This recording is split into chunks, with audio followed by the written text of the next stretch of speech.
Viewers, मैं हूं advocate Ali Haider और आप देख रहे हैं मेरे यूट्यूब चैनल लॉ टाइगर्स। आज का हमारा टॉपिक बेल के बारे में है कि क्रिमिनल प्रोसीजर कोड में या ज़ाब्ता मजमूआ फ़ौजदारी में ज़मानत किस तरह होती है, ज़मानत का कंसेप्ट क्या है। इसकी जो रेलिवेंट प्रोविजंस हैं वो हैं 496, 497, 498A ऑफ CRPC। ये डील करती हैं बेल के बारे में।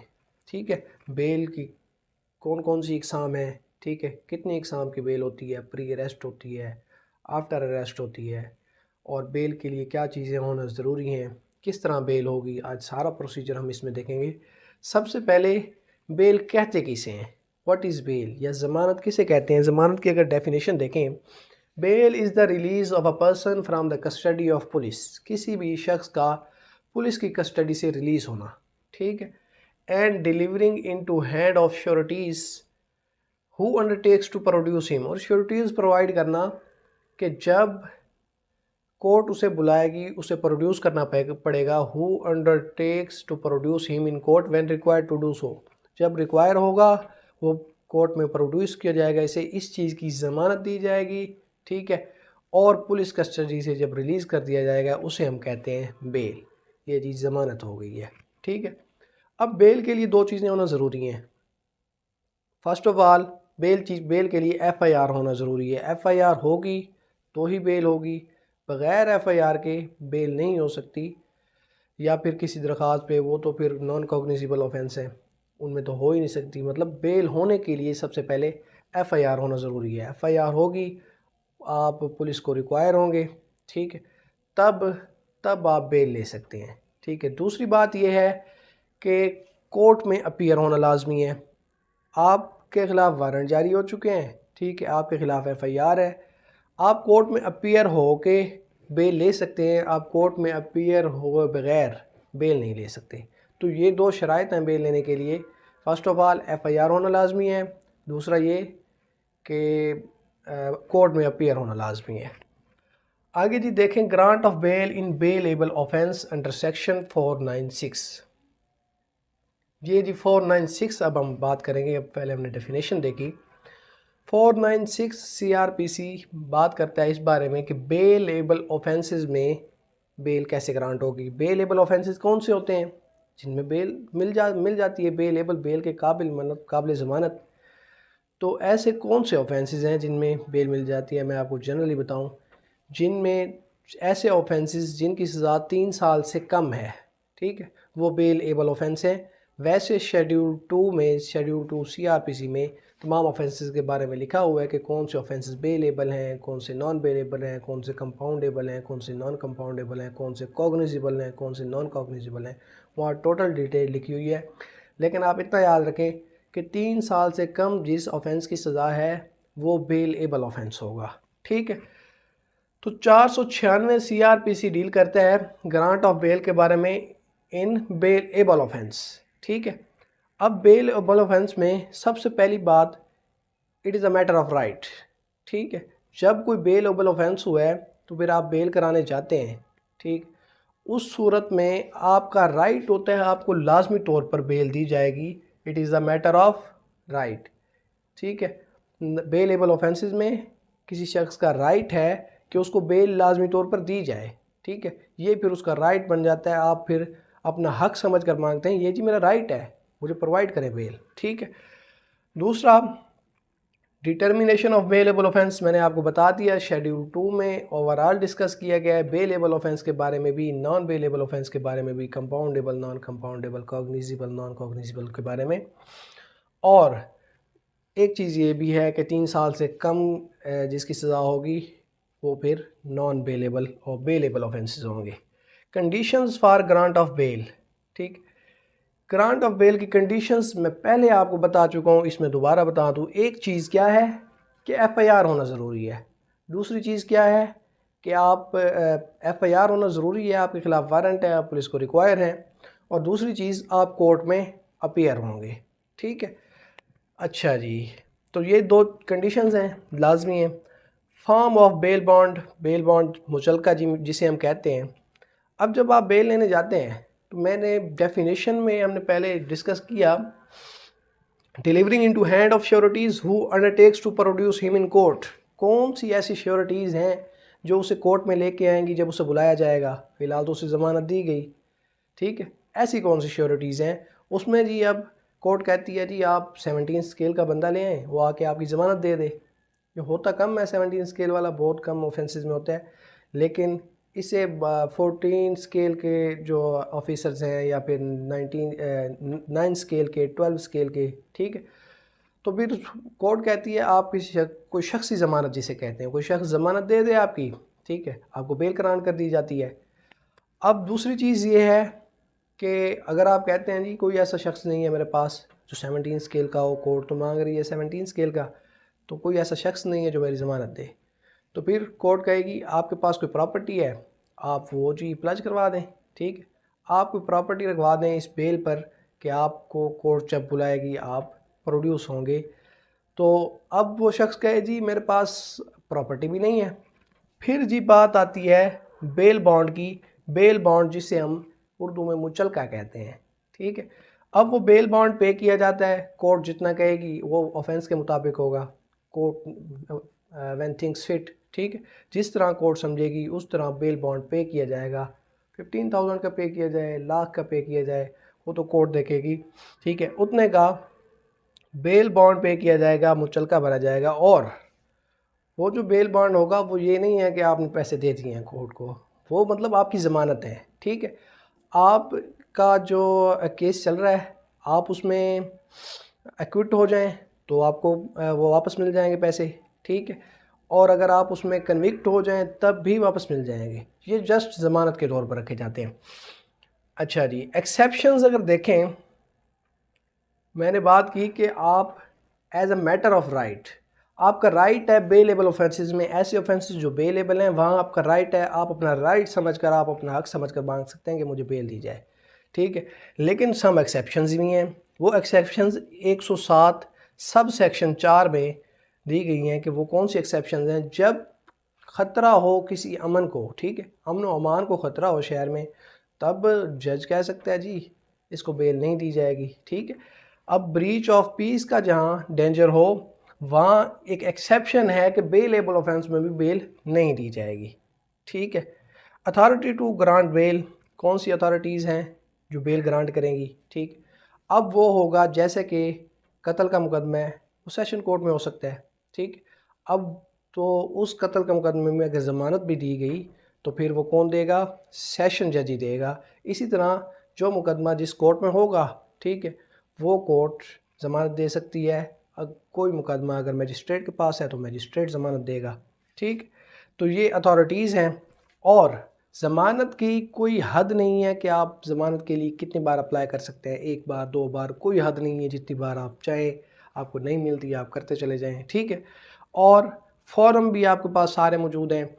आप मजिस्ट्रेट के पास जाते हैं, आपको ज़मानत नहीं दी जाती, आप सेशन कोर्ट के पास चले जाते हैं, ज़मानत में अपील भी नहीं होती, ठीक है, रिवीजन भी नहीं होती, आप सेशन कोर्ट के पास चले जाते हैं, सेम एज़ उसी ग्राउंड्स पर, वहाँ भी अगर आपको ज़मानत नहीं दी जाती आप हाई कोर्ट में चले जाते हैं, आप सुप्रीम कोर्ट तक चले जा सकते हैं सेम ग्राउंड्स पर, ठीक है।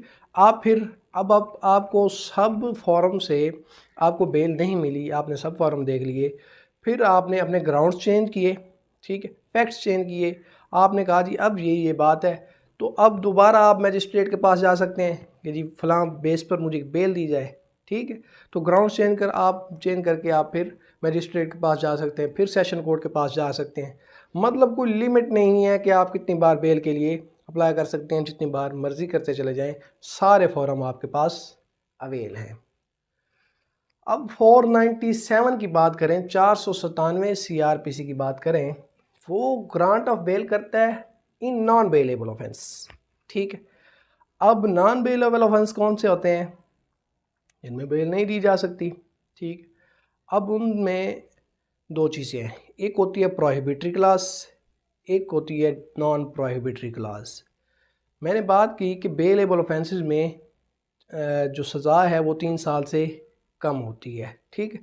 3 साल से लेकर 10 साल तक की जो सज़ा है, ठीक, वो हो गई नॉन प्रोहिबिटरी क्लास, ठीक। उसमें रोका नहीं गया, ठीक है, उसमें कोई हद नहीं की गई कि आपने बेल नहीं देनी, वो अगर जज चाहे तो वो बेल दे भी सकता है, ठीक है, वैसे तो वो नॉन बेलेबल ऑफेंस है, ज़मानत के काबिल नहीं है, लेकिन जनरली दे दी जाती है सम बेसिस पे। और 10 साल से अगर ऊपर की सज़ा है, या 10 साल की है, या 10 साल से ऊपर की सज़ा है, तब प्रोहिबिट कर दिया गया है। ठीक है, तब प्रोहिबिटरी क्लास आ जाती है, रोक दिया गया है कि आपने यहाँ पर बेल नहीं देनी। ठीक है, फर्दर देखते हैं classes of non bailable offences. देखें उसमें दो चीज़ें हैं, offence not punishable with death, imprisonment for life और फॉर 10 ईयर्स। ठीक, ऐसा ऑफेंस जो पनिशेबल नहीं है डेथ के साथ, और उसकी इम्प्रिजनमेंट जो है वो लाइफ की कैद नहीं है। ठीक, और 10 साल से ज़्यादा की इम्प्रिजनमेंट नहीं है, या 10 साल की नहीं है, तो फिर उस सूरत में मैं आपको बता चुका हूँ, उस सूरत में बेल दी जा सकती है नॉन बेलेबल ऑफेंसेस में। लेकिन यहाँ बात चेंजिंग देखें, बेल तो यहाँ भी मिल गई, बेल तो यहाँ भी मिल गई, तो चेंज क्या है? चेंज ये है कि यहाँ आपका मैटर ऑफ राइट था, यहाँ आपका मैटर ऑफ राइट था, आपने as a matter of right अपना हक समझकर बेल मांग ली, आपको लाजमी तौर पर दी जाएगी। लेकिन यहाँ 10 साल से कम की सज़ा है। ठीक है, पनिशेबल विद डेथ भी नहीं है, इम्प्रिजनमेंट फॉर लाइफ भी नहीं है, इम्प्रिजनमेंट फॉर 10 ईयर्स और मोर भी नहीं है।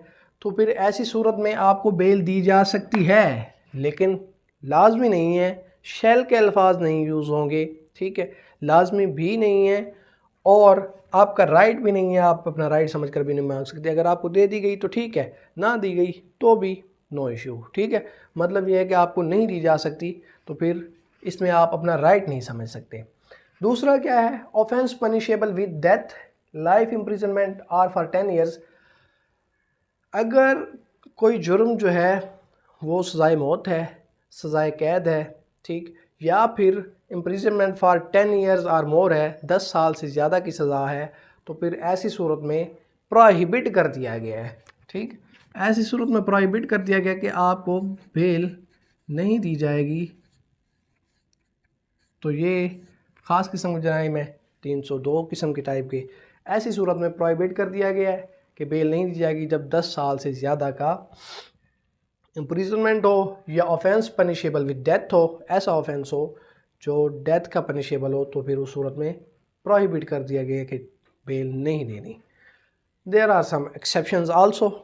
ठीक, जैसे यहाँ को एक्सेप्शंस ही ना, बेलेबल ऑफेंसेस में बेल नहीं भी दी गई, यहाँ भी सम एक्सेप्शंस हैं कि नॉन बेलेबल ऑफेंसेस में बेल दी भी जा सकती है। वो एक्सेप्शंस कौन सी हैं?